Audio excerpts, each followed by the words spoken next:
Let me ask you something before we start. How many times today did you wake up, eat, walk, or check your phone without realizing that those moments could be English practice? Most people think learning English means studying hard, but the truth is, your daily habits are already the best English classroom you have. Exactly. And that's why today's episode is so powerful. We're not teaching complicated grammar or difficult rules. We're showing you how to talk about your daily habits in simple, real English, the kind of English people actually use every day, from morning to night. In this podcast, you'll learn common phrases, useful vocabulary, and natural expressions you can use immediately. You'll hear how to describe your routine, your food, your energy, and even your bad habits, all in clear English for beginners. So relax, don't worry about understanding every word, and just listen. By the end of this episode, you'll see that English is not something separate from your life. English is already part of your life, and today, you'll learn how to talk about it. When we talk about daily habits, we're talking about the small actions you repeat every day without thinking too much about them. Things like waking up, brushing your teeth, eating, or checking your phone. These actions feel normal, but they quietly shape how your day begins and how it ends. Yes, habits are powerful because they repeat. You don't decide them every morning, they just happen. And that's exactly why habits are perfect for learning English. When something becomes automatic, it stops feeling like work and starts feeling natural. Many English learners say, "I don't have time to study." But usually, it's not about time. It's about how we use the time we already have. Habits show us that learning doesn't need extra hours, it just needs small moments used wisely. And today, we want to help you notice those moments. Your daily life is full of chances to practice English. Once you see your habits clearly, English becomes part of your routine, not something stressful or separate from your life. Morning habits are important because they set the mood for the entire day. For a long time, the first thing I did when I opened my eyes was grab my phone. I checked messages, social media, and news, and before I even got out of bed, my mind already felt busy and stressed. I used to do the same thing, and I didn't realize how much it affected my energy. Now, I try to slow down in the morning.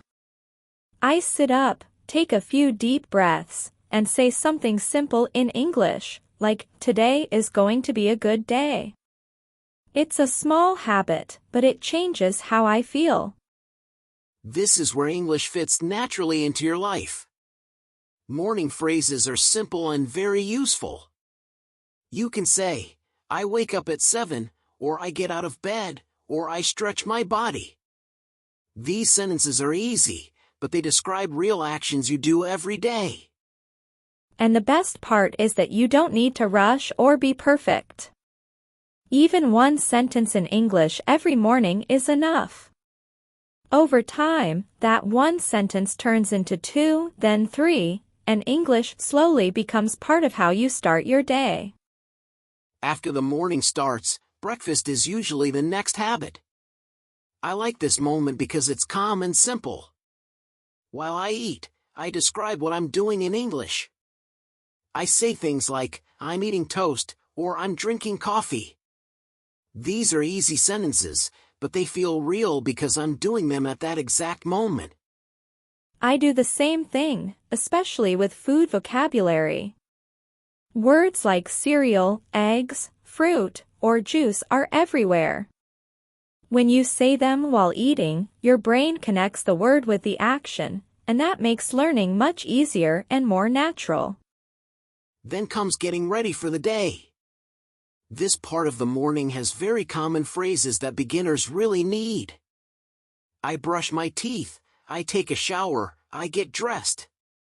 You don't need long sentences or difficult words to describe your routine clearly. Exactly.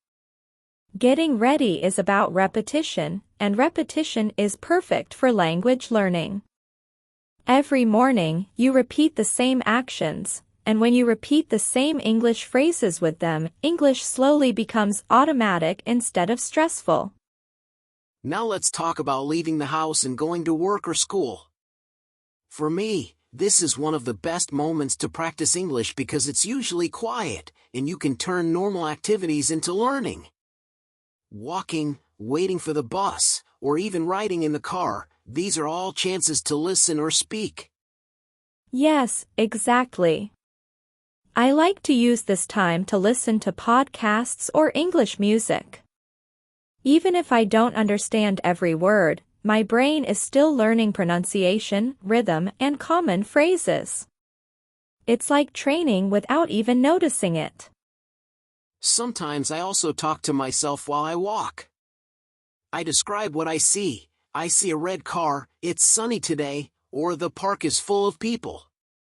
It feels a little strange at first, but it's very effective for improving speaking and building confidence. That's called narrating your life, and it's one of the fastest ways to learn English naturally.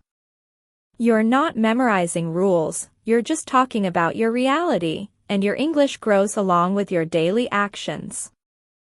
After lunch, many people feel tired or slow down. This is what we call the afternoon slump. For me, I sometimes feel like my energy disappears, and it's hard to focus on anything. But small habits, like stretching or drinking water, can help a lot. I feel the same way. Some people take a short walk, others take a quick nap.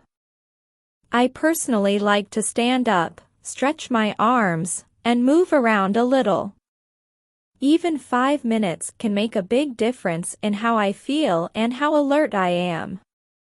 Afternoon habits are also perfect for practicing English. You can say sentences like, I take a break, or I go for a walk, or even, I need to recharge. These are simple phrases, but very useful in real life. And don't forget snacks. Healthy snacks, like fruit or nuts, give long-lasting energy. I sometimes describe what I'm eating in English, like I'm eating an apple or I'm drinking water. Combining language with your actions is such a smart way to learn naturally. Evening is my favorite part of the day. The work is done, school is finished, and the pressure is off. I like to slow down, put on comfortable clothes, and just focus on simple, relaxing activities. It's the perfect time to connect English to what I'm actually doing. I feel the same way. When I get home, I usually cook or help my family in the kitchen. Cooking is so calming. I focus on chopping vegetables, boiling water, or stirring food. While I do it, I try to describe my actions in English. It's simple, but it really works for learning. After dinner, I like to watch shows or movies in English. I always use English subtitles instead of my native language. It's amazing because I see the words, hear the pronunciation, and connect them at the same time. It's fun and relaxing, but also very educational. Yes. And if I go for a short walk after dinner, I describe what I see. The sky is pink, or there's a dog running in the park. Narrating your environment in English is one of the easiest ways to practice speaking without pressure.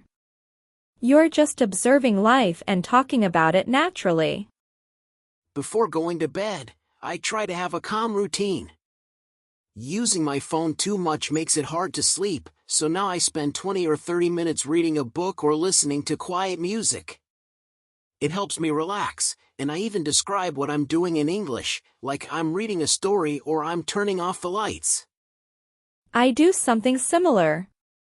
Nighttime is also when I reflect on my day. I think about what I accomplished and say one sentence in English, like today was good or tomorrow will be better. These small sentences might seem simple, but doing them every night builds confidence over time. Consistency is the key here. Even if you only say one English sentence each night, it matters more than 1 hour of studying once a week. Your brain remembers repeated actions, and habits make learning automatic without stress. Exactly. The secret is small, repeated actions. Night routines are perfect because the day is ending, and you can reinforce both language and healthy habits. Over time, one small step every night leads to big progress in English and in life. So, the big idea is simple: you don't need more time to learn English. You just need better habits. Even 10 minutes a day, or saying one sentence in English every morning and every night, can make a huge difference over time. Small actions matter more than big, rare efforts. Exactly. Start small and be consistent. Pick one habit, maybe listening to a podcast while having breakfast, or describing what you're doing in English during your walk. Don't worry about perfection. Progress is more important than being perfect. Remember, your daily habits are already shaping your future. Why not let them shape your English too? The little steps you take every day build up to big changes, and before you know it, speaking English feels natural, part of your life. Thank you for spending this time with us today. If you enjoyed this episode, share it with a friend and tell us in the comments what habit you will start tomorrow. Keep learning, keep growing, and remember, one day at a time, one habit at a time. You've got this.